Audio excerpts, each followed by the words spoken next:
निराशा में आशा कार्यक्रम में आपका स्वागत है। आइए सुनते हैं परमेश्वर के सुंदर वचन।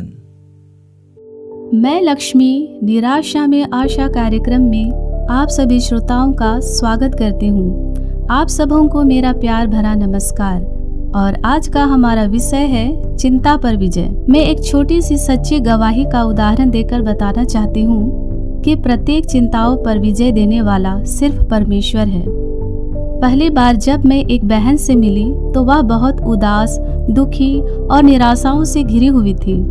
कारण पूछा तो उसने बताया कि पिताजी की मृत्यु के बाद उसके परिवार की आर्थिक स्थिति अच्छी नहीं है और जिसके कारण उसकी पढ़ाई बीच में ही रुक गई। 3-4 महीने के बाद जब मैं उस बहन से दोबारा मिली, उसके चेहरे पर खुशी थी, आंखों में आशा की चमक थी और आत्मविश्वास साफ साफ उसकी बातों और शब्दों से पता चल रहा था।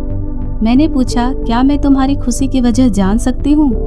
उस बहन ने कहा, हाँ बिल्कुल। उसने बताया कि मेरी खुशी की वजह है प्रभु यीशु मसीह।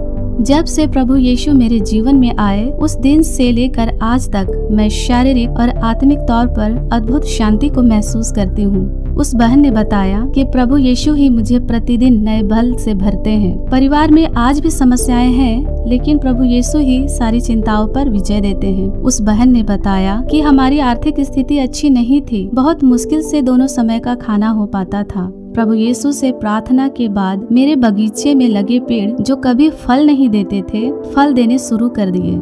हमारे किचन गार्डन में अपने आप सब्जियों की बेल लगनी शुरू हो गई। घर का खाना पर्याप्त होने पर बाकी फल और सब्जियां बाजार में बेचते हैं, जिससे कुछ पैसे आने लगे। अब तो प्रभु यीशु की दया से हम सभी परिवार वाले खेती बाड़ी पर मेहनत कर आर्थिक स्थिति को सुधारने की कोशिश में लगे हैं और मुझे विश्वास है कि प्रत्येक चिंताओं पर विजय देने वाला प्रभु यीशु मेरे साथ है। उस बहन की यह छोटी सी गवाही है और आज भी निरंतर बिना आशा खोए प्रभु में आगे बढ़ रही है।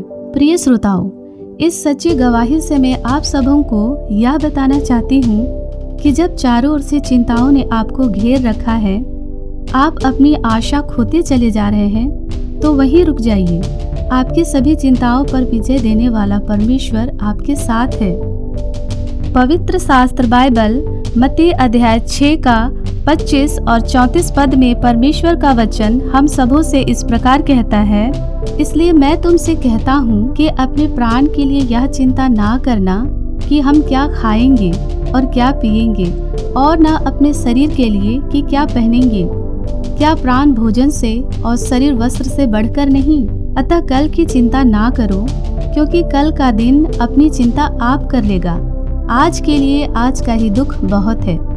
परमेश्वर इन वचनों के द्वारा हम सबों से कहता है कि सारी चिंताओं पर विजय देने वाला परमेश्वर सदा हमारे साथ है। जिस प्रकार वह बहन मसीह यीशु की सहायता से चिंताओं पर विजय पाने का प्रतिदिन का अभ्यास कर रही है, हमें भी प्रतिदिन की चिंताओं पर विजय प्राप्त करने के लिए यीशु मसीह पर विश्वास रखना सीखना होगा।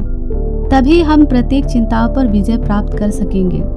आज के संदेश के द्वारा परमेश्वर आप सबों को आशीष दे। धन्यवाद।